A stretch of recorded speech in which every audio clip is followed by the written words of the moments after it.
Now that May 18th, 2024 is over, we now have crowned an undisputed world heavyweight boxing champion in the world of professional boxing on the same night that LaRon Murphy was able to edge out a decision, 5-round decision against Edson Barbosa. By the way, a fight that I had predicted exactly right down to the T. Unfortunately, the one fight that I did not predict was the outcome of Alexander Usyk and Tyson Fury. I thought Tyson Fury was going to win this fight by decision. The method was correct. It went to a decision.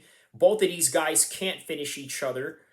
And now Alexander Usyk is the undisputed champion of boxing. And not only that,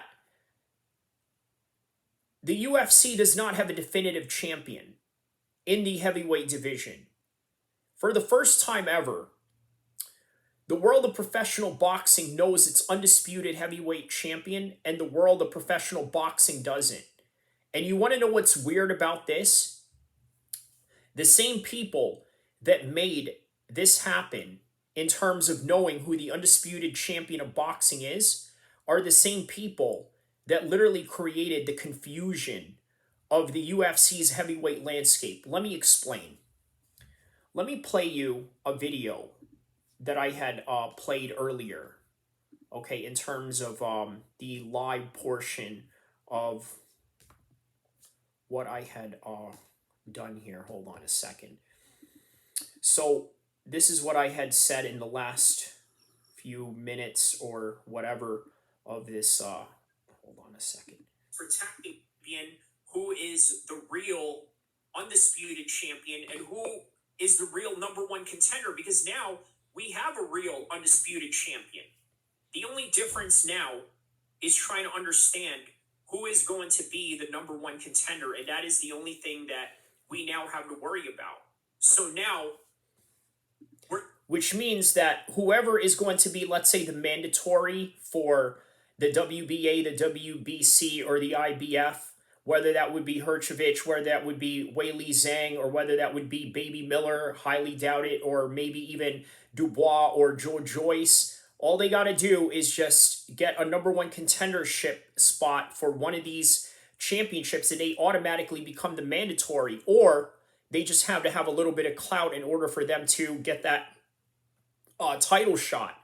But obviously, there's been talks of Tyson Fury perhaps fighting Anthony Joshua next rather than Alexander Usyk, which is sort of strange because it's not for a title. Anthony Joshua doesn't have a championship. Usyk has all the championships.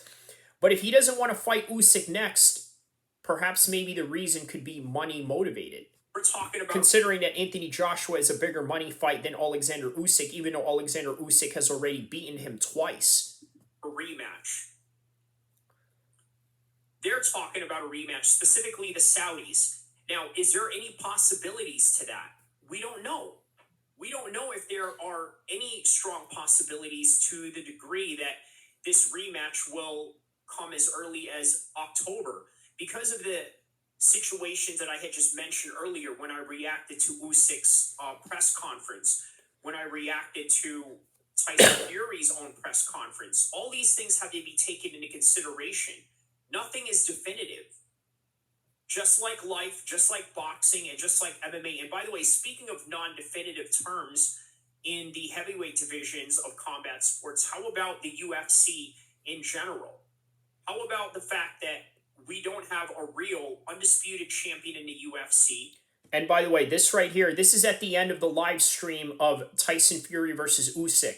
I urge you guys to check out this video somewhere within this 2 hour and 44 minute video duration. I have a bonus video where I talk about Ronda Rousey and Brendan Schaub's scandal. By the way, a video that I had put out but decided to put it on private, but I did play it for you guys on this particular live stream if you want to check it out. Check it out. It is on the live stream section of this channel, and I'm going to continue on right here. But we now have, for the first time, a real undisputed champion in boxing. So for the first time in history of combat sports, because we know that in MMA and in UFC in particular, there is only one belt for one undisputed champion, whereas with boxing, there's multiple belts, so it's hard to have one single definitive undisputed champion. And by the way, I just literally came up with a video idea right off the spot just now based on these comments alone. Why? Because usually it's been... And that is the video that you're watching right now. UFC that has always had undisputed champions. You know what it takes to be an undisputed champion in the UFC? Fight through the ranks. And you're fighting for one belt. And that one belt is the undisputed champion. In boxing, you got 4 other belts, maybe even 5, including the IBO. And as a result of that IBO, guess what? Here's another belt that's non-definitive. So let's say if you didn't have the IBO, then you're not recognized. Again, a lot of ambiguous, smoky language going on in the world of boxing, at least before. Whereas when Cain Velasquez was heavyweight champion of the world, he was the undisputed champion. When Brock Lesnar was the undisputed champion, he was a clear undisputed champion with a clear interim champion in not Frank Mir, but the guy that... Shane Carwin, the guy that was going to unify with Brock Lesnar. Beat Frank Mir, which was Shane Carwin. So that is the reality of combat sports back then, in terms of MMA, UFC, and boxing. You knew who the undisputed champions were in MMA, in the UFC, but not in boxing. Well, now, it's the complete opposite. The complete opposite is that the UFC now doesn't know who their real undisputed champion is. And somebody is to blame for that, and I'm about to elaborate on that in a minute. And now the world of professional boxing does.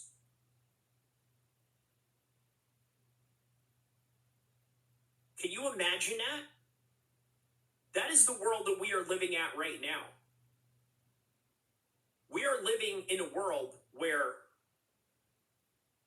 boxing knows its undisputed champion, but unfortunately, MMA has no idea who their undisputed champion is.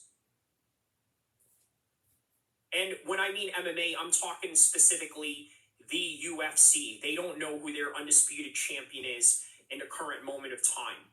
And I'm going to make a video about that. And here's the video that I'm doing right now.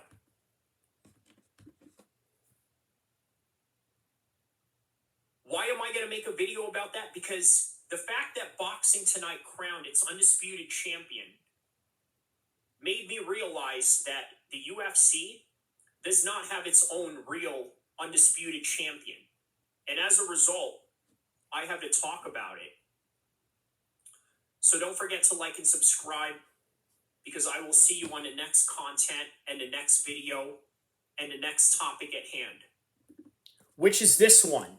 So, why doesn't the UFC have an undisputed champion? Believe it or not, the Saudis have something indirectly to do with that, because they paid Francis Ngannou to come box, and only for him to do good against Tyson Fury, still lose, but then only to come back and get knocked out by Anthony Joshua, which, again, I know that's a different sport. I know that's a different rule set. UFC champions in the past have gone into grappling competitions, getting choked out, getting submitted. Ben Henderson was a great example of that. Just a week after he won his championship, he went in and fought in a grappling tournament, only to get submitted by a nobody. Same thing with George St. Pierre. He was submitted by a nobody, probably a high-level grappler, but still a nobody in terms of somebody in the caliber of a UFC champion. But no one really questions if this person is a legitimate champion or not. But when you're in a real fight, and I told you guys this, grappling is not a real fight. If you want to be in a fight or consider a fight, it has to be striking-centric, meaning that you have MMA, you have boxing, kickboxing. These are fights, not grappling, not jiu-jitsu, not judo, not wrestling. This is not fighting, at least in my humble opinion. But you got knocked out in another fight, but in a different rule set, and I'm talking about Francis Ngannou. It doesn't make your case look good as the lineal heavyweight champion of the UFC when you've already been knocked out. Now, Jon Jones is considered the undisputed champion. But that's a problem. As much as it's a problem that Francis Ngannou got knocked out leaving the UFC, while also getting knocked out even though it's a different sport. It's problematic because it doesn't send a clear message of a dominant champion. Alexander Usyk has proved tonight that he is a dominant champion. He is the best guy in the world and has cultivated himself to be in this position for a very long time. Not to say that the UFC heavyweight contenders are not doing that, but what they have going on right now is nothing more than just a murky water. Jon Jones does not want to fight Tom Aspinall. Tom Aspinall is defending the interim championship against a formidable contender in Curtis Blades. Yet Jon Jones is fighting a Stipe Miocic who's coming off of a loss. His last loss was against Francis Ngannou, has not been back ever since, and looks like he could barely even walk. And Jon Jones only wants him based on having him on a resume. So there's a lot of ambiguous language and ambiguous competitive architecture that is going on in the UFC. So you can say that Francis Ngannou will forever be the uncrowned or the lineal heavyweight champion of the UFC. But right now, I got to be honest with you. Before you like and subscribe, I want to tell you this. Boxing knows who their top guys are, and mixed martial arts in the UFC doesn't. It's really just as simple as that. Don't forget to like and subscribe. I will see you guys in the next one, inshallah.